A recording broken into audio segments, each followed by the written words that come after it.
Hi, welcome to Books with Lexi. In this video, I am going to be reading a book picked for me by a mystery booktuber based on a wish list for things that I'm looking for in books. So I'm doing a collab video with a lot of the hosts for Escape the Readathon. This is a readathon I'm hosting in May, and I have a bunch of my booktuber friends joining me. And I thought it'd be fun to do a kind of secret Santa exchange, but instead of just giving each other books, we would create our own wish list, and this would be full of things that we were looking for in new books that we wanted to read, and then the person that drew our name would give us a recommendation based on one or multiple things from this list. So that's what I'm going to be doing in this video. You're going to see me make my list. Well, it's going to be just a quick thing with me saying like these are things that I generally like in books and I'm looking for. Then you will see me figure out what book I'm reading, then reading it, and then reacting to the person that picked the book for me and a little information on why they picked the book. So I'm really excited to be doing this video. I can't wait to see what book I get.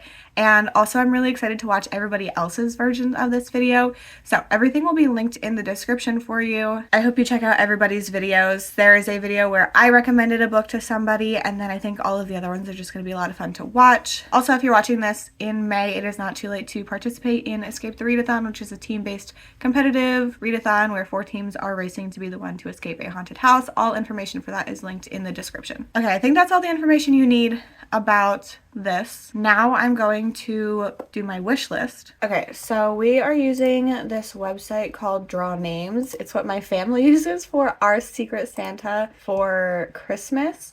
And there's a wish list, so I'm just gonna type in a couple things that I generally like in books. Actually, I was gonna screen record this and show you everything, but like it's gonna take 2 seconds, so I'm just gonna tell you what I'm putting on this list. So things I really like are isolation. This can be in multiple different genres, cosmic horror, genre blends, psychological. I put honestly anything weird, and then we also put a couple things we did not like to kind of help make it easier for our person, and then I put a do not like marriage drama as the main plot point, and I honestly nothing too happy or inspirational.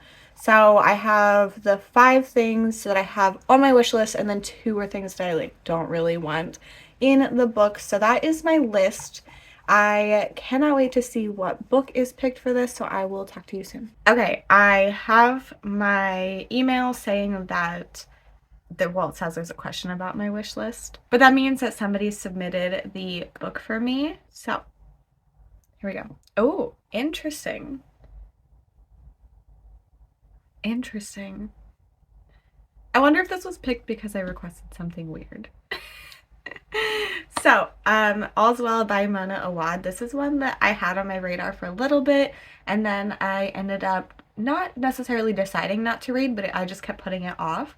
I have read Bunny. I read it last year and I gave it 4 stars. It was a weird time. It was a good time, but it's not one of my absolute favorite books. I'm interested to see what happens in this one. Yeah, this was an interesting choice, and I'm excited about it. I also am trying to think about who read this book, but I don't want to analyze it too much. So I'm gonna go get this from the library and I will check back once I am reading. So I have just made it to part 2 in All's Well. I wasn't expecting to get to 47% before I checked in, but this is split into 3 parts, so I figured it'd be good to just check in at the end of every part. So the first one just happens to be half of the book. So we are following Miranda Fitch, and she had an accident that ended up leading to her having terrible chronic pain. This has led to a lot of issues in her life.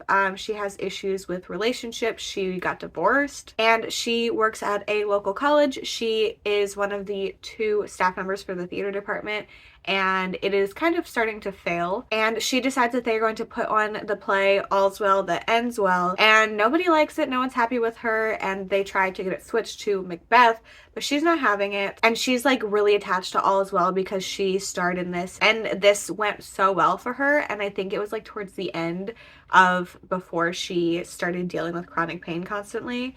So it's like I feel like the last like really good memory for her, so that's why she wants to do it and is so attached. And then she's at the bar and she meets 3 strange benefactors, and they like oddly know a lot of details about her and her past, and that is pretty much what's in the synopsis. So this deals so much with chronic pain and the fact that specifically women who deal with it aren't believed, and they're like, oh, it's just in your head, like you're not actually feeling that. If you just like pretend you feel better, you'll feel better. There is a decent amount of Shakespeare stuff in here, and this is an extremely character focused book. We are exclusively in this character's head, like hearing her thoughts, and that's generally not one of my favorite things. In this one, I'm not loving it, but also I'm not like hating it. So right now this is feeling like 3 stars to me.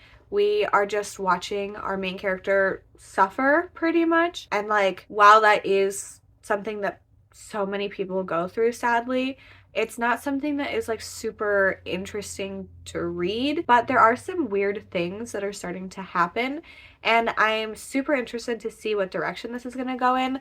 I mean, I know it's weird. That's what this author is known for, right? There are like little hints of where this might be going, and I like that direction, I think. So at this point, I feel like this could be 3 to 4 stars, which I'm not mad about for a book that is literary fiction and super character focused. Not really relevant, but this cover is very cool. I didn't notice until I had the copy, but the mask is made out of like pills and stuff, and you definitely can't tell, especially because I have the library copy. So there's the plastic on it, but it is textured, so all of the pills are raised. So I like the cover. I'm going to talk to you at the end of part 2. Hopefully things are still going well. Okay, I am going to see who picked this book for me and why they picked it based on my wish list. So because I'm the one that organized all of this, I didn't want to wait too late to watch this because everyone else is emailing me their videos, and then I'm gonna email that person. So when they watch the video, they'll find out instead of seeing it from the email. For this, Haley downloaded it and emailed me. I have to attempt to do this with my eyes closed because the email is gonna spoil me. Hi Lexi, I am your secret Satan, and I chose All's Well by Mona Awad for you. Cool and the reason I chose this for you is because I actually just read it in April and I actually really liked it, but it ticks off quite a few things on your wish list. So this book is definitely a genre blend. It is horror, literary, and magical realism rolled into one. It definitely has a lot of psychological elements to it. You also have on your wish list anything weird, and this one I think is pretty freaking weird. And then the last one on your wish list is nothing too happy or inspirational, and I think this one's kind of actually really depressing, so I think this really does fit your wish list, at least quite a few things off your wish list. And I noticed that you had it on your want to read section on Storygraph. That's why I picked All's Well by Mona Awad for you, and I hope you like it. Okay, that is so fun. I did not know that Erin read this. Before watching this, I would have thought that maybe Lauren picked this. I don't know if she's read it either, but interesting. Okay, I'm gonna finish All's Well and get back to you with my final thoughts. I have finished All's Well, and like, I can't. I have to read another book that is this like character focused, like you are literally only experiencing the character's thoughts. Like, I think I might scream. So for a while, this was like fine and it was feeling like 3 stars. But tell me why this has to be 13 hours of this woman just like being miserable and boring. I'm so sorry. The things I asked for, this does meet, but I do not like books where, okay, that is not true because I'm looking at one that like is the only book that like actually works for me that kind of fits this vibe. But generally, I really don't like books where we are so in the character's head that like there's no, not that there's no outside perspective, but like I don't know. And here's the thing. If I have to hear someone say, am I right? At the end of a sentence one more time, I'm actually going to scream. Every single time it was happening towards the end, I was sighing because it made me so mad. Like, I was getting angry about it. Which is ridiculous. Okay. I didn't like this.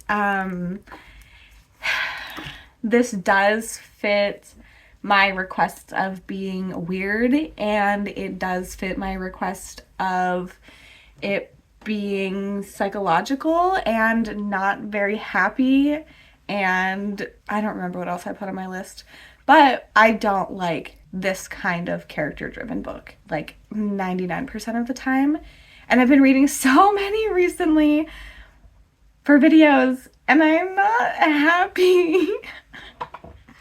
What a sad time. This got interesting. So, yeah, this not something I enjoyed. I was supposed to check in 2/3 in, but I was just getting so bored and I didn't have anything to say because we are just watching this woman walking around, and I don't even know, what does the synopsis say? Okay, so at the beginning, you know, she's like in pain. She has her terrible chronic pain, which like does suck, and I appreciate the commentary on that. And then there's some stuff that happens, and I'm just like, I don't care. And I also don't care about Shakespeare. So like the fact that the words all's well were in this so many times was driving me nuts. This is not a book for me, but I'm not mad about the recommendation because of what I asked for. It does fit a lot of those things. So Mona Awad, I liked Bunny, but like I don't get the like cult following.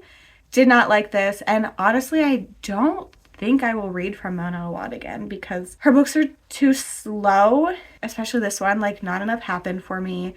Really nothing happened, but everything happened, but mostly nothing happened, and I just didn't like it. So that's this. So sorry. I now have a cat to make me feel better about how this went. I am so sorry, Erin. I don't think this was a bad recommendation. Ow! Don't bite me. This cat. I don't think this was like specifically a bad recommendation. Like the things that I asked for, this book for sure fit. I just don't like this kind of like in a character's mind, like experiencing things as they experience it. And that's the point of the book. Like, that is just not my thing. I've been reading so many of those recently and I haven't liked any. Stop biting me! And I haven't liked any of them. There's one exception to this rule, and I don't know why that book worked for me, but like, I don't really plan on picking up any more of these because I have not liked a single one that I've read this year. And there's been quite a few. So I'm not mad about this recommendation. And I'm glad I read it because I did enjoy Bunny. Not to the level that a lot of, sorry, there's cat hair everywhere. I didn't enjoy it to the level that a lot of people do. So I don't know where I was really going with that. Based on the things that I asked for in a book, I still think this was a good recommendation. So I'm so sorry, Erin, that I did not like this, but I still appreciate you. Just a reminder that this is not the only video in this series. A bunch of the Escape the Readathon co-hosts joined me to do this project, so make sure you check out all of their videos. They will be linked for you to watch. There will be a video where I recommend a different booktuber a book, and I'm very interested to see how that goes, and I'm really excited to see whatever everyone else put on their list and what they got and what they ended up thinking. If you read this book, I'd love to know your thoughts on it, and especially if you have read this and Bunny, I would like to know which one you ended up liking more. If you are looking to find me in other places on the internet, everything is linked in the description, including my Bookstagram, my Storygraph, and my Patreon. All of the Escape the Readathon co-hosts that are doing this collab with me are linked in the description, but special shout out to Erin for being the one to pick a book for me. I hope you enjoyed this video, and I hope you enjoy the rest of the videos. Thank you so much for hanging out with me, and I hope to see you in my next one. Bye!